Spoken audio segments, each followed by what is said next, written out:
So is Stellar Blade worth $60, or is it just bait for gooners? Well, with over 150 hours in Stellar Blade, I'm here to answer that question ahead of the big PC release. So what is Stellar Blade? Stellar Blade is an action-adventure game focused primarily on combat and exploration. You play as Eve, a super soldier sent from the colony to a post-apocalyptic Earth to rid it of a race known as the Naytiba.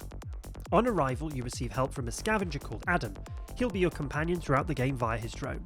You'll also befriend a survivor called Lily, who's your tech expert and the positive vibe in what's left of Earth. Together, you'll uncover the secrets that remain on Earth and swiftly realise not all is as it seems. When it comes to combat, well, Eve is graceful and deadly. Combat in Stellar Blade is very visceral right from the start. Light and heavy attacks can be combined to create completely different strings of basic attacks.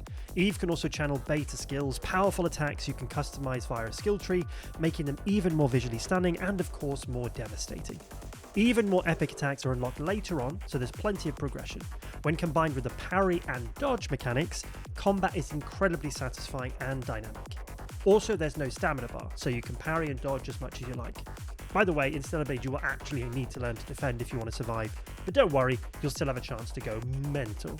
Interestingly, developers ShiftUp actually shared that Eve's combat animations and movements were based on ballet and gymnastics, giving her a very different feel to protagonists in other games.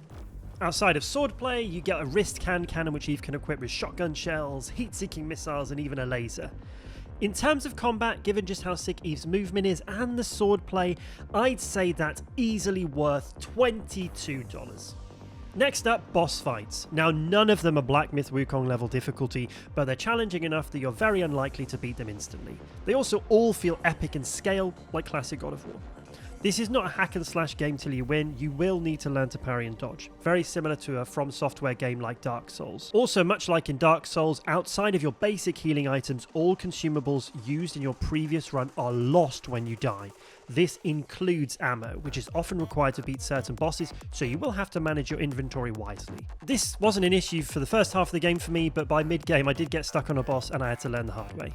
Overall, decent boss fights, acceptable difficulty, good variety. However, they could have had the environments matter more in fights or have bosses that actually spoke. Like almost none of them actually ever say a single word apart from So I would have given the boss fight $16, but because of the lack of smack talk, it's only going to get $14. Next up is story. Outside of combat and boss fights, there's of course a story in Stellar Blade. The universe is very compelling, and in the early chapters you get to piece together what's happening, very similar to Expedition 33, but after that, it just felt like wasted potential.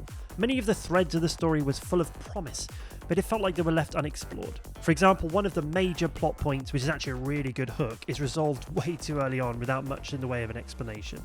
Then in Act 2, nothing really happens in the story before there's a big rush in Act 3 to give you the aha moment, which for me was more like a, yeah, I already guessed that moment. Fortunately, there are 3 possible endings, which I think bumps the story value a little. Still, just not enough there, big fumble with the materials they had, underwhelming story is going to cost Stellar Blade $7 in value. But don't worry, although the Stellar Blade story is mid, the universe and world are definitely not. There is so much to explore, and it was for me the best memories I have of Stellar Blade. Stellar Blade is a semi-open world with some more linear parts early on before it opens up with its 2 open world areas. You've got the Wastelands and then the Great Desert, both are very expansive. You'll easily lose hours exploring them or returning to them to uncover new secrets later on. There's also a massive bustling city called Zion, which acts as your hub. Zion is just like full of life and feels like a real city. Your actions in-game will over time affect the city and the people living in it, many of which have compelling stories you'll really get sucked into. In Stellar Blade, there was never a moment where I went to explore a new area and didn't discover something.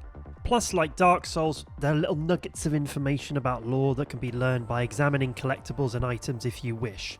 The side quests are excellent, far from the standard fetch quest, really well written and even quite fun. Certain quests unlock subsequent quests, which can even unlock brand new areas of previously visited areas. This definitely made Stellar Blade feel less linear. Overall, exploration and side quests, massive W in Stellar Blade. Let's add $17 of value to the game.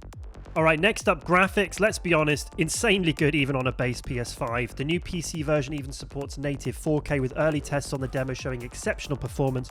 Graphics, no brainer, add $11. Right, graphics out of the way, job done. Now to character development. Now, every good story needs a good character arc, which is why it's a shame Eve's character development is almost non-existent. Eve is very superficial as a character, and while some aspects of her are definitely 3D, her personality is very two-dimensional. There sadly isn't much in the way of character building, and that goes for your psychic Adam as well, who aside from his good looks is very unremarkable. It also applies to a certain extent to Lily, although we do connect with her in a really cool secret mission that makes you learn a lot about her and definitely have more of a connection with her. It just felt a little too late in the game. Eve overall is just a vessel to explore the Stellar Blade universe, which is very satisfying, don't get me wrong, but there could have just been more to her, which is probably the reason why fans gravitated to Taki or Raven, who both just have that attitude and like swagger. It's just a shame they're only in the game for a brief period of time. Much like the main story, bit of a fumble here in terms of character development. Value of the game definitely takes a hit here. Let's knock off $13. Let's talk outfits. Now, Eve might have the personality of a boiled potato, but she does have a lot of customization options, loads of unlockable outfits throughout the game. Outfits are unlocked through combat, exploration, boss fights, side quests, and achievements. While they don't offer any in-game stat change, with the exception of the infamous skin suit, they're still incredibly fun to get. On top of your outfit, you can also customize your hairstyle, hair length, hair color, glasses, and jewelry. And whatever outfit you're rocking will also show up in any cutscenes, which feels very personal. The photo mode and selfie mode also make for a good chance to show off your new look. In terms of outfits, there's massive variety. You've got a bunny outfit to a fluffy bear. The PlayStation 5 version had a total of 59 unlockable outfits, including DLCs. That number will climb to 84 in the upcoming PC version, which will be gifted to existing PlayStation 5 players as a free update. Stellar Blade outfit, easy dub, let's add $7. Next up, music. Stellar Blade's musical score, incredibly good. Very unique, a blend of soft vocals, orchestral sounds, there's a little bit of EDM, drop of drum and bass. I know it sounds like a crazy mix, but the kind of songs that if you listen to in 5 to 10 years' time, they'll still hit you and take you back to this game, especially the exploration tracks. It's no wonder it won Best Score in Music at the Game Awards 2024. Masterpiece of a soundtrack. It's just a vibe. Probably the best soundtrack of last year. Added value, just the music, $7. DLC and updates. Now, despite Stellar Blade being a single-player game, Shift Up have made multiple updates since its release in April 2024, keeping interest in the game very fresh. From adding new outfits, new areas, they even gave Zion a Christmas makeover. Shift Up's bonus content has added plenty of value and replayability to Stellar Blade. In November, they gave fans the highly demanded Nier Automata DLC as well. As part of the upcoming PC release on June 11th, a Goddess of Victory Nikke collab will drop and Stellar Blade will see 2 new bosses added to the game. This flow of new content is incredibly rare for a single-player title, and so far outside of the Nier Automata DLC, it has all been completely free. For that reason, DLC and updates add $6 to our total. That means in total, Stellar Blade, according to our calculations, is worth, drumroll please, $71. That's $11 more than its retail price. That's 10 candy bars, 5 cups of coffee, 2 combo meals, or a premium movie ticket worth of bonus value. It's definitely value for money, 100%. It's an incredible game you will wish you could play for the first time all over again.